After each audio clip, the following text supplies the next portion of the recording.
Assalamualaikum. This is me, Sir Abid Ali, your maths teacher. Today, our lecture video number 4, class 8, chapter number 8, congruence and similarity. Okay, now first we learn about congruent figure. What is congruent figures? Two figures are congruent if they have exactly the same shape and size. Congruent figures क्या होती हैं? अगर हम इसको थोड़ा सा देखें तो congruent figures means approximate equal, यानी कि तकरीबन एक जैसी हो। वो दो फिगर उसी वक्त कॉन्ग्रुएंट होती हैं जो बिल्कुल सेम साइज़ हो, उनका सेम शेप हो, वो कॉन्ग्रुएंट फिगर्स होते हैं। Now identifying congruent shapes. Which shapes are congruent? We have some shapes A, B, C, D, E, F, G, H, I, N, J. हम यहाँ पर आइडेंटिफाई करेंगे कि कौन सी शेप्स जो है वो किसी दूसरी शेप के कॉन्ग्रुएंट हैं। हमारे पास यहाँ पे शेप्स दी हुई हैं और ये हमारी जो है वो बुक की इमेज है, पेज नंबर 195 के। इसमें हमने बताना है कि कौन सी ऐसी शेप है जो कॉन्ग्रुएंट है, यानी कि सेम साइज़ है, सेम शेप है, ये जो है वो हमने आइडेंटिफाई करना है। फॉर एग्ज़ाम्पल शेप नंबर जो ए है, रेक्टेंगल है, हमने सेम साइज़ देखना है कि सेम साइज़ जो है वो उसका कौन सा है। तो ए के कॉन्ग्रुएंट फिगर जो है वो बी है। इसी तरह सी आपने देखना है, सी जो है वो किसके कॉन्ग्रुएंट है। इसी तरह डी देखना है, डी जो है वो कॉन्ग्रुएंट किसके, ई, एफ, जी, एच, आई, जे, कौन सी शेप जो है वो आपस में कॉन्ग्रुएंट है। यहाँ पे ज़रूरी नहीं है कि दो शेप्स ही जो है वो एक दूसरे के कॉन्ग्रुएंट हों, तीन शेप्स भी एक जो है वो कॉन्ग्रुएंट हो सकती हैं, चार भी एक साथ जो है वो कॉन्ग्रुएंट हो सकती है। Now identify congruent figure. वैसे सॉल्यूशन दिया हुआ है नीचे, अगर आप देखें तो आपको थोड़ा सा जो है वो आइडिया हो जाएगा कि यहाँ पर हमें रेक्टेंगल्स और ट्रायंगल्स दी हुई हैं, वो कॉन्ग्रुएंट हैं। First we learn about corresponding vertices.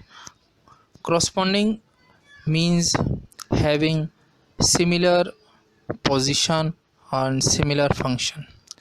दो फिगर्स हमें जो है वो सामने दिखाई दे रही हैं, कोऑर्डिनेटर्स हैं A B C D and W X Y Z. Vertices यहाँ पे देखें तो ए जो है वो correspondence, उसका नेक्स्ट फिगर में जो corresponding वर्टेक्स है वो है डब्ल्यू। इसी तरह नेक्स्ट जो है वो coordinator A B C D के अंदर बी का corresponding जो है वो एक्स है, सी का corresponding वाई है एंड डी का corresponding जेड है। इस कंडीशन के मुताबिक अगर हम साइड्स को देखें तो correspondence वर्टिसेस की जो लाइंस होती हैं उनकी मैग्नीट्यूड ऑलवेज़ इक्वल होती हैं। इट्स मीन कि एंगल्स अगर देखा जाए दो लाइंस में तो वो भी corresponding होगी तो वो भी इक्वल एंगल्स जो है वो होते हैं। इन दिस पिक्चर जो है वो इस पिक्चर के अंदर हम देखें तो हमारे पास नंबर 1 दिया हुआ है angle A B C and angle W X Y, ये दोनों इक्वल हैं। अब शेप में हमने देखना है कि ए बी सी जो है वो एंगल 80 डिग्री है, तो it's mean W X Y भी जो है वो इक्वल होगा 80 डिग्री के ही।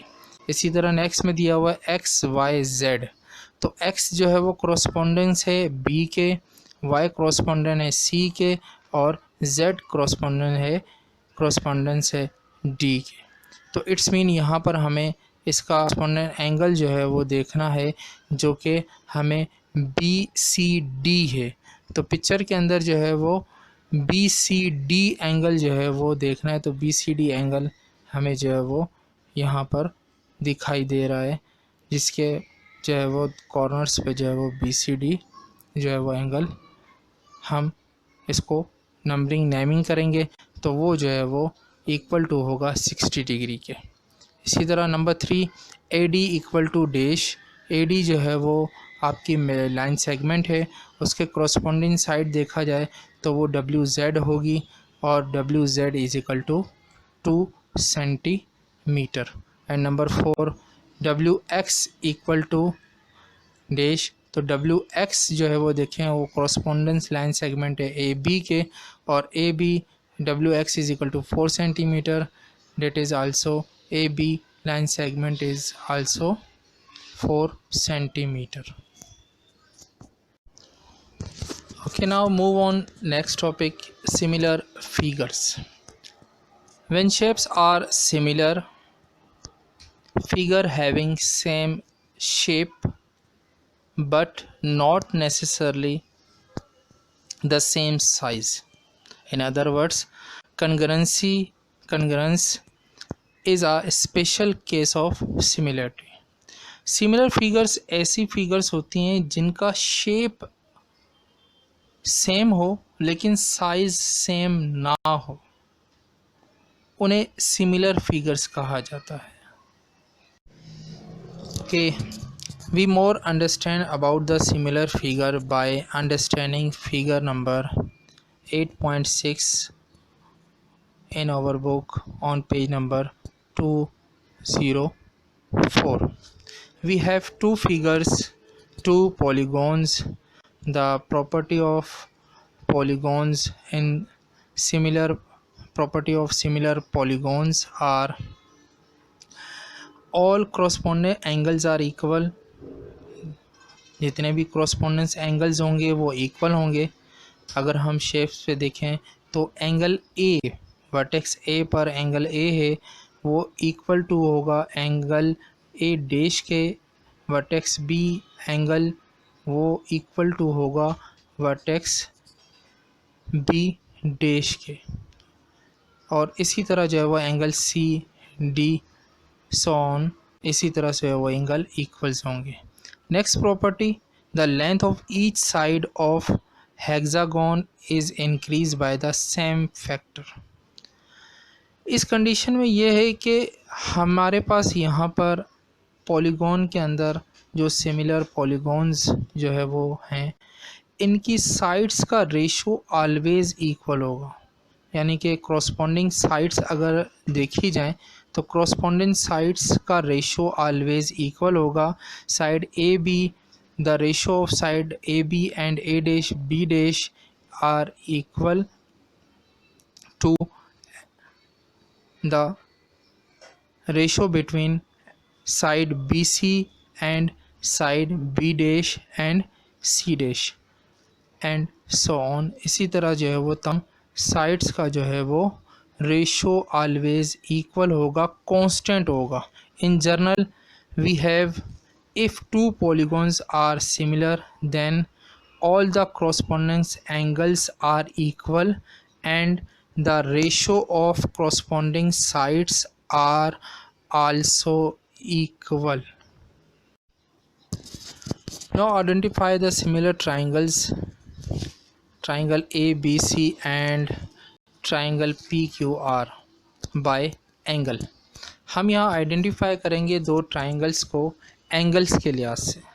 तो ट्राइंगल दी हुई है ABC एंड PQR, और एंगल ABC के अंदर जो है वो हमें एंगल दिया हुआ है वर्टेक्स B पर 70, वर्टेक्स C पर 49, और एंगल A जो है वो हमें पता नहीं है। एंगल A जो है वो मालूम करने के लिए हमारे पास ट्राइंगल की एक प्रॉपर्टी है कि किसी भी ट्राइंगल के तमाम एंगल्स को ऐड किया जाए, the sum of all angles of a triangle वो 180 के बराबर होता है।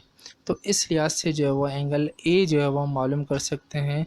जब हम 180 में से एंगल B और एंगल C का जो है वो डिफरेंस निकाल लेंगे, उनको माइनस कर देंगे, तो एंगल A हमें मालूम हो जाएगा और वो इक्वल टू हो जाएगा 61 के। सॉल्यूशन में ये जो कंडीशन हमें सॉल्व करके दी हुई है। इसी तरह ट्राइंगल PQR के अंदर एंगल R जो है वो हमें मालूम नहीं है, वो भी इसी प्रॉपर्टी के ज़रिए जो है वो हम मालूम कर सकेंगे।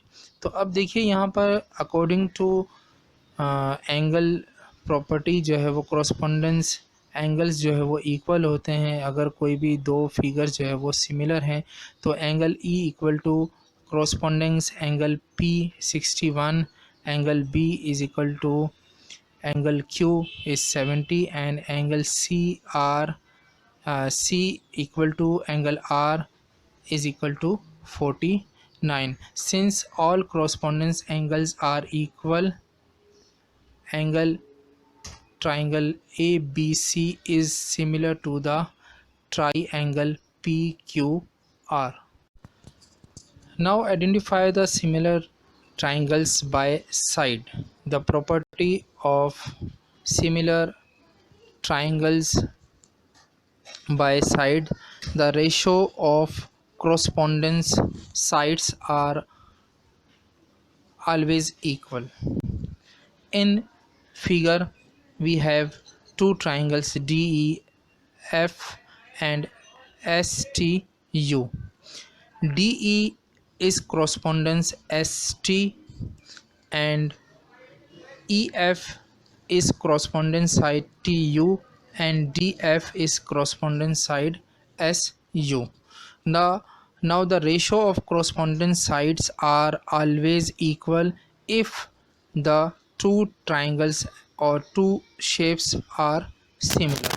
Now in solution, side ST equal to 12 and side DE equal to 8, the ratio equal to 1.5, and side TU is equal to 9 and side EF equal to 6, the ratio means divide is equal to 1.5, and side SU is equal to 7, and side its corresponding side DF equal to 4, and the ratio is 1.75.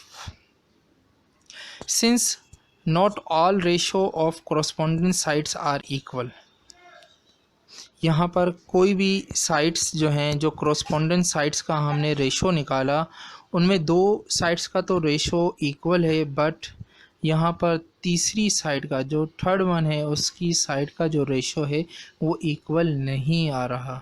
It's mean ये property को जो है वो follow नहीं कर रहा. Then triangle DEF is not similar to triangle STU. In last, dear students, your home assignment is exercise 8A, question number 1, 2, 3 and 4, and next exercise 8B, question number 1, 2 and 3.